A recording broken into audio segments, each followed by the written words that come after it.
Porque assim, o Flamengo não tinha um motorzinho e agora tem. Então, assim, essa disputa no meio-campo que foi favorável pro Vasco tende a ser bem desfavorável agora, né? Porque também é início do De La Cruz, dá pra ficar cobrando uma grande atuação, mas ele já parece entrosado, já parece já encaixado. Então, assim, eu acho que o Flamengo é bem mais forte agora também. Não, pô, eles chegaram, cara, ano que vem vamos rivalizar com o Flamengo. Não, porra, aí é óbvio que o cara Josh, vai ficar revoltado. Acho que é Josh, né? É o Josh.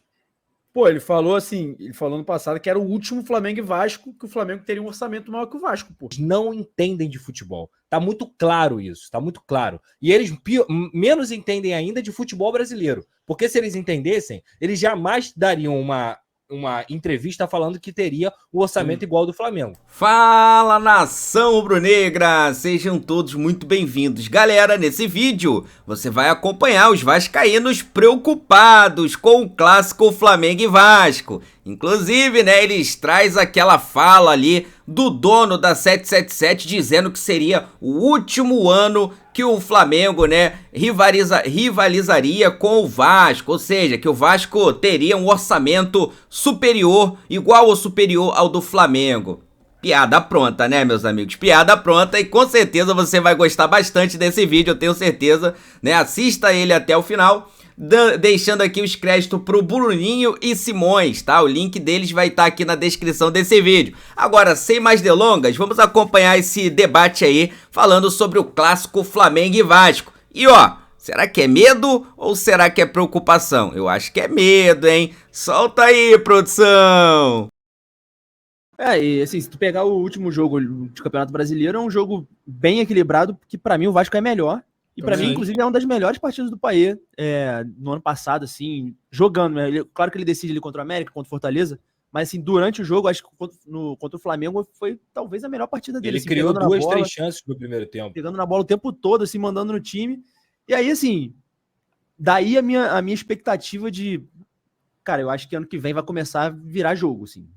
Assim, deu jogo. E só que agora eu olho pro Vasco e eu tenho menos medo do Vasco de agora do que do brasileiro. É óbvio que também é início de ano, assim, esse jogo não vai dizer o que vai ser o ano dos dois, até porque provavelmente o Vasco ainda vai contratar muito, pelo menos no meio do ano e tal, assim. Mas, assim, pra agora, eu esperava já um Vasco mais forte. E é isso, né? Sem Paulinho, e tem isso, né?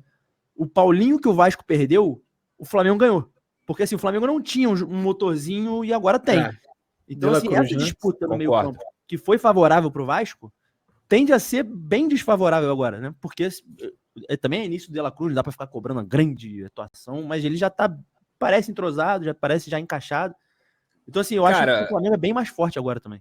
Eu vejo o De La Cruz, o time do Flamengo melhorou, esse é o primeiro ponto do ano passado para cá, e não é por conta do De La Cruz, é pela subida de rendimento do Everton Cebolinha.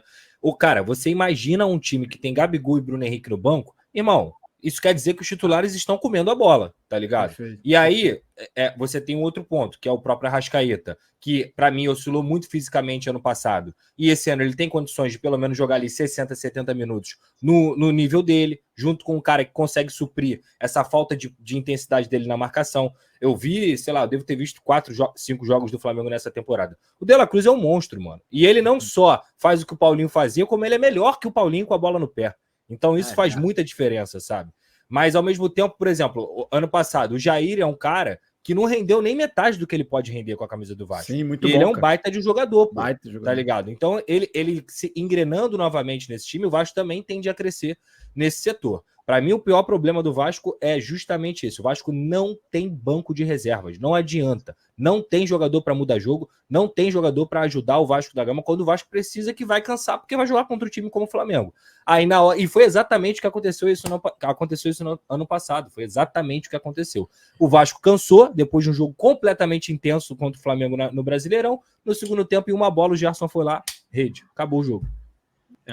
Cara, então, aí uma parada até para chamar atenção disso, porque, porra, eu sei que, até acompanhando as informações que você brilhantemente apura, que Ramon Dias e seu filho ficaram muito, porque, pô, tiveram a exigência de, cara, vamos ter um time competitivo? Isso foi uma das exigências deles. Sim. E aí, imagino que tenham prometido que sim, até porque eles renovaram 2 anos? 2 anos. Foi 2 para renovar mais 2. 2 com 2 renováveis. Uhum. Cara, você acha que chegar à janela do meio do ano, a 777 não se movimentar, você acha que corre risco até de perdê-los? Sim, eu não tenho dúvida, assim, porque foi uma promessa feita aos caras, sabe? Por exemplo, aí eles fazem alguns pedidos. Esses pedidos até foram teoricamente atendidos, que no caso era buscar a contratação do Cuejá. O Cuejá queria vir para o Vasco, ele tinha aceitado vir para o Vasco. O problema foi que o Al-Shabaab não liberou. Isso aí é do jogo, faz parte do mercado de transferências. A questão é, até a 777 aprovar o nome do Cuejá, bateu 10 dias, tá ligado? Então isso irrita os caras, porque os caras estão falando, eu preciso de reforço, eu preciso de reforço. E aí demora 10, 15 dias para você fazer uma burocracia de uma contratação.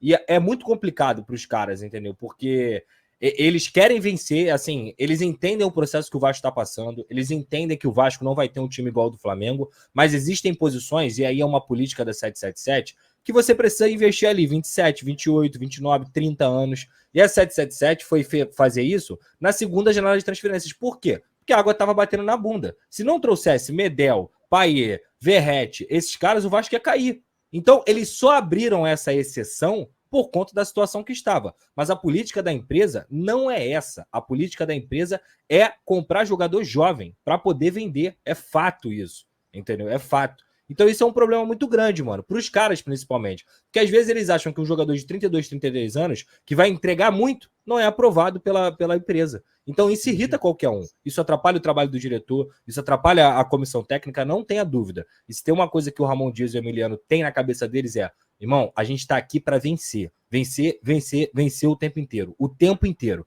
E isso, obviamente, vai incomodar em algum momento. Pô, achei que fosse cantar o hino do Flamengo, irmão.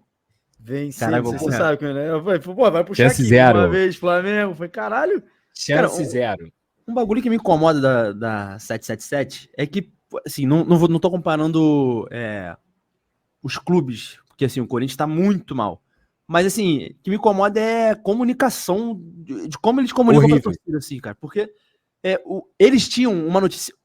O caso do Corinthians ainda é mais difícil, porque eles só tem notícia ruim pra dar pro Corinthians, né? Essa nova administração entrando, assim. E ele chegou falando de Gabigol, aí, pô, jogou mais pra baixo ainda. O Vasco, a 777, ela só tinha notícia boa pra dar pro Vasco. Fala, cara, gente, olha só, vocês estão nessa merda aqui absurda há anos, a gente vai sair. Mas vai ser assim, pô, pega esses 3, 4 aninhos, pô, mano, e dá uma relaxada. Dá uma relaxada, a gente vai arrumar a casa, a gente vai começar a ter time melhor e tal. E daqui a 4, 5 anos, aí, porra, aí cobra a gente. Não, pô, eles chegaram, cara, ano que vem, vamos rivalizar com o Flamengo. Não, porra, aí é óbvio que o cara Josh, vai ficar revoltado, pô. Acho que é Josh, né? É o Josh. Pô, ele falou assim, ele falou no passado que era o último Flamengo e Vasco, que o Flamengo teria um orçamento maior que o Vasco, pô. E assim, o orçamento do Flamengo é, pô, 0,1 do Brasil. Então, ele prometeu ter o orçamento 0,1 do Brasil, pô. Assim, exatamente isso. Então é foda. Cara, né? Eu acho assim, esse foi o maior erro da SAF. Esse foi o maior erro da 777, a comunicação. Porque se você chega aqui e fala o plano realmente, o torcedor do Vasco, ele não é idiota. Se você fala assim, irmão, a gente tem aqui 700 milhões de reais em dívidas. A gente vai primeiro, nesses próximos 3, 4 anos, fazer o clube virar autossustentável. Não adianta vocês acharem que a gente vai brigar por título nesse começo de trabalho, porque o futebol não é assim. O Vasco está há 20 anos num fracasso. O Vasco está há 20 anos numa sucata, vindo de administrações horríveis, vindo de questões associativas onde o cara que entrava precisava resolver e nunca conseguia. E a gente vai injetar o dinheiro no clube, a gente vai pagar contas porque eles estão pagando contas, obrigatoriamente, e a gente vai conseguir, aos poucos, tornar o Vasco de novo campeão. Mas não. E aí é um reflexo da 777. A 777 não tem expertise de futebol. Eles não entendem de futebol. Tá muito claro isso, tá muito claro. E eles menos entendem ainda de futebol brasileiro. Porque se eles entendessem, eles jamais dariam uma entrevista falando que teria o orçamento igual ao do Flamengo. Porque o Flamengo é o time que mais ganha dinheiro na América do Sul. Então não tem como você fazer isso. É uma burrice imensa você fazer isso. Aí você passa para a torcida que você vai fazer isso, aí você tá mentindo, porra. Tá mentindo deliberadamente. Assim como no ano passado, eu tive uma entrevista lá com o Paulo Brax, coletiva, que eu falei, ó, o dono mentiu, o CEO mentiu, o técnico mentiu, o diretor de futebol mentiu. E aí, o que vocês têm para falar pra torcida do Vasco? Porque todo mundo mentiu. Então, o pior, e isso é ponto pacífico, inclusive na administração de hoje, foi eles terem mentido pra torcida do Vasco. Não tem outra palavra. Eles mentiram. Claramente mentiram. Aí agora, eles vêm com o discurso de alinhar a expectativa. Eu entendo completamente quem não entende, irmão. Porque o torcedor quer ganhar, né, cara?